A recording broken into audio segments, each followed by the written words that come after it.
Okay, let's try a little thought experiment. Imagine all of life on Earth as this huge, incredibly complex computer program.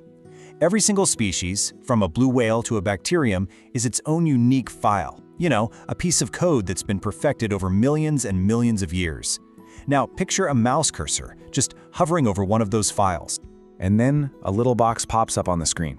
There's no undo button here, no backup saved to the cloud. It's just a simple final choice. And for hundreds, maybe thousands of species, we, humanity, we've already clicked yes. Turns out, we're the planet's most aggressive editors. So in this breakdown, we're going to dig into the archives. We're going to look at some of those corrupted files, these amazing biological gems that we deleted from the planet's source code, often before we even had a clue what they were for. And look, I know what you're probably thinking, the dodo, right? But we're going way beyond the famous ones today. We're going to look at some truly incredible creatures whose stories are, well, a pretty stark warning. And we're going to start with the bird that was, believe it or not, the original penguin. Yeah, long before the penguins we know from Antarctica became famous, the Northern Hemisphere had its very own version, the great auk. And what a magnificent bird it was. And what's so tragic is that the very things that made it unique also sealed its fate. I mean, in the water, it was a master, perfectly built for the icy Atlantic. But on land, it couldn't fly. And the real kicker, it had zero instinctive fear of humans. That trust, it turned out to be a fatal bug in its code. The whole story comes to this awful end in 1844 on a remote island off Iceland. The last two known great auks on the entire planet were killed by collectors while they were incubating their one last egg, which, to add insult to injury, was then crushed underfoot. Just like that, a total and complete deletion, all because someone wanted a stuffed bird for their collection. So, if the Great Auk's story was a kind of slow-motion tragedy, this next file we're opening is, well, it's a lightning-fast horror show. Let me introduce you to the Steller's sea cow. Yeah, this timeline, it really says everything you need to know, doesn't it? European naturalists first described the species in the Arctic waters of the Bering Sea in 1741. And by 1768, it was completely gone. Forever. We're not talking centuries here. We're not even talking about a single human lifetime. 27 years. That is all it took for hunters who were after its meat and its fat to erase the entire species from existence. It's got to be some kind of tragic record for just how fast human appetite can completely corrupt a biological system. And just to give you a sense of the scale of what we lost here, this thing was a true gentle giant. We're talking up to 3 times the size of a modern manatee, which is its closest living relative today. It just spent its days, peacefully munching on kelp in underwater forests. So we didn't just lose an animal, we lost an entire type of animal, a whole category of marine megafauna. Okay, our next story. This one is maybe the single greatest cautionary tale in all of environmental history. It's a story about the danger of seeing something as infinite, as just too big to fail. And the star of this story is the passenger pigeon. Just look at that number for a second. Let it sink in. 5 billion, with a B. This wasn't just one of the most common birds on the planet. For a time, it was the most numerous bird on Earth, period. And the descriptions from back then, they're almost impossible to wrap your head around.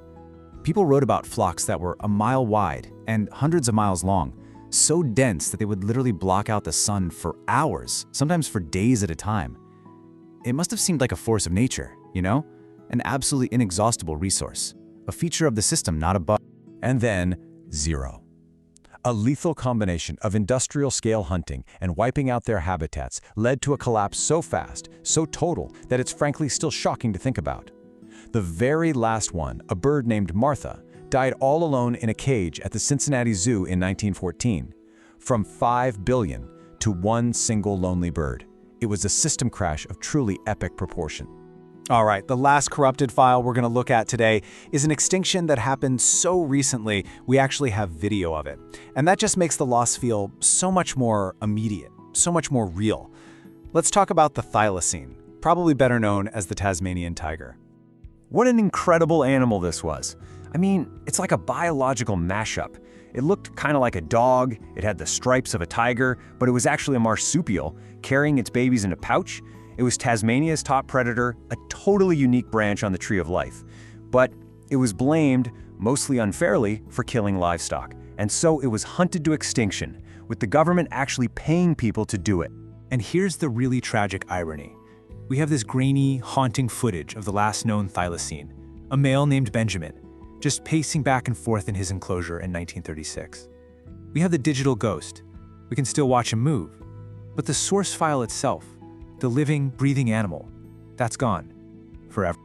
And that digital ghost brings us to a really fascinating and frankly pretty controversial new chapter in this whole story, because the thylacine is now at the very center of this huge scientific quest called de-extinction, which begs the question, can we actually recover a file that we've already hit permanently delete on? It's kind of funny, right? Using that same tech-focused mindset that often gets us into these messes in the first place, scientists are now asking if we can throw the whole process in reverse. Can we literally download a species back into the real world? So in theory, here's the game plan. You find some old museum specimens, and you carefully recover bits and pieces of ancient DNA. Then you sequence that DNA and use powerful gene editing tools, like CRISPR, to tweak the genome of a close living relative. In this case, something like the Dunnart, which is a tiny marsupial mouse. The goal is to make its DNA match the thylacine blueprint.